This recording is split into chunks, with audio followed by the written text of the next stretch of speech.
Lorsque vous écouterez cette interview, nous serons le vendredi 23 novembre 2018.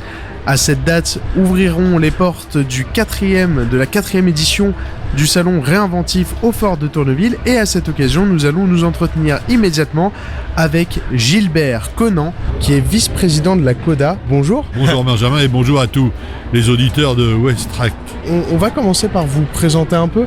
Est-ce que vous pouvez nous dire quel est votre rôle exactement au sein de la CODA, ce que vous faites au quotidien, et quelle est votre implication au final dans ce salon réinventif ?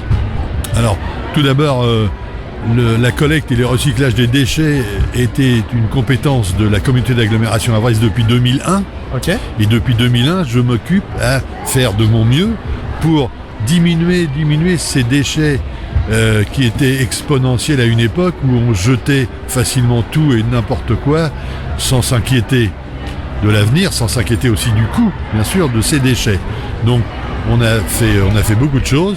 On a construit une usine d'incinération qui était la Saint-Jean-de-Folleville avec d'autres communautés urbaines et communautés d'agglo. D'accord. Qui transforment bien sûr nos déchets en électricité ou en gaz ou en vapeur. Donc c'est déjà quelque chose d'intéressant. Et puis au niveau de la collecte, il a fallu bien sûr organiser des cycles de collecte dans tous les quartiers et de la grande ville du Havre et aussi des 16 communes environnantes. D'accord. Donc pour ce faire et pour suivre les lois en vigueur, il a fallu travailler énormément pour pouvoir aller dans chaque coin. Vous savez que entre la grande artère où on met ses poubelles sur le côté et le camion passe, ça se fait tout seul. Et puis les petits coins reculés, soit dans des anciens secteurs du Havre, soit dans nos campagnes, il y a toute une étude à faire pour collecter toutes ces ordures. Et puis bien sûr, on essaie qu'il y en ait de moins en moins pour avoir de moins en moins de collecte à faire par semaine. Puisque c'est quand même ça qui a un coût assez prohibitif. Alors du coup, vous dites que vous êtes en poste depuis 2001. Quelle progression vous avez pu observer au fil des années ? Alors au fil des années, nous avons actuellement 180 000 tonnes de déchets pour toute la communauté d'agglomération havraise. On a économisé environ 20% des déchets en moins.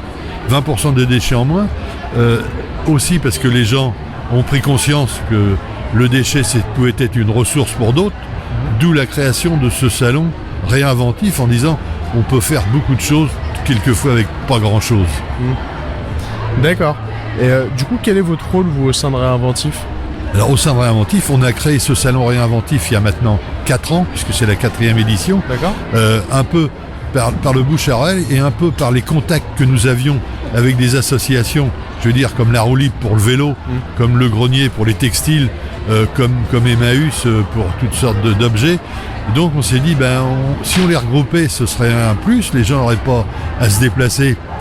D'où un peu le mot économie circulaire en disant on essaye de regrouper, parce que c'est le mot à la mode, et puis inventer un salon, et puis le bouche à oreille a fait qu'on avait une 40aine de participants il y a 4 ans, maintenant on arrive à 70. C'est une fierté ça du coup d'avoir autant de personnes regroupées dans un endroit ? C'est une fierté d'avoir autant d'exposants, c'est vrai, d'exposants, d'associations aussi d'exposants, de gens qui fabriquent, qui font des objets quelquefois magnifiques, quelquefois qui prêtent à sourire, mais avec tout et avec rien. Et puis aussi, c'est ce public qui vient de plus en plus nombreux.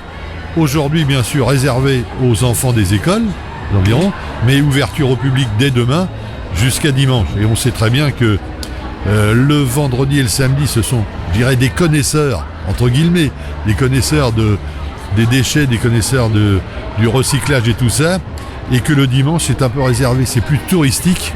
Ce sont les gens du Havre qui viennent en disant « mais on nous a parlé de ça, on a entendu, notre voisine y est allée, on va être bien accueillis, puis on va peut-être voir des choses qui vont nous surprendre. » Donc c'est la balade du dimanche pour la famille. Est-ce que vous sentez vraiment une sensibilisation sur le public ? Est-ce que vous arrivez à le ressentir, ça, les gens qui viennent et qui découvrent des choses, et au final ça va influer sur leur manière de voir les déchets et leur consommation de déchets ? Tout à fait, vous avez tout à fait raison. Les gens se rendent compte que finalement on n'est pas obligé de tout jeter, mais qu'on peut faire plein de choses, qu'on peut faire plaisir, et qu'il faut à tout prix garder, ne serait-ce que garder notre planète. Alors bien sûr, ça, comme je vous le disais tout de suite, vendredi, samedi, plus des connaisseurs, et puis le dimanche, on a une telle foule ici qu'on a du mal à se rendre compte puis à poser des questions aux gens. C'est bien que je disais tout à l'heure à une de vos collègues de la presse que si ça continuait comme ça, dans 10 ans, il nous faudrait peut-être louer les Duck Café pour pouvoir recevoir tout le public qui est de plus en plus intéressé à venir à ce salon réinventif. Ah bah ce serait bien pour vous.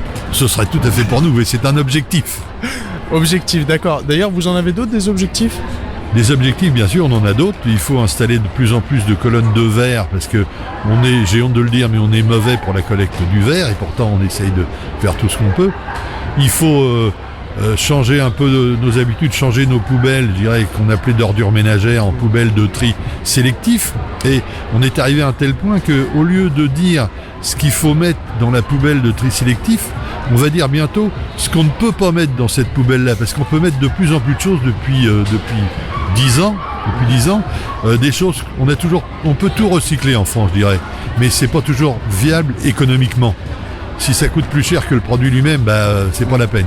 Mais autrement, on peut tout recycler. Donc on va petit à petit se lancer à dire ça vous pouvez pas le mettre, ça vous pouvez pas le mettre, vous pouvez mettre tout le reste. Merci beaucoup. Bon salon et bon courage pour les prochaines éditions.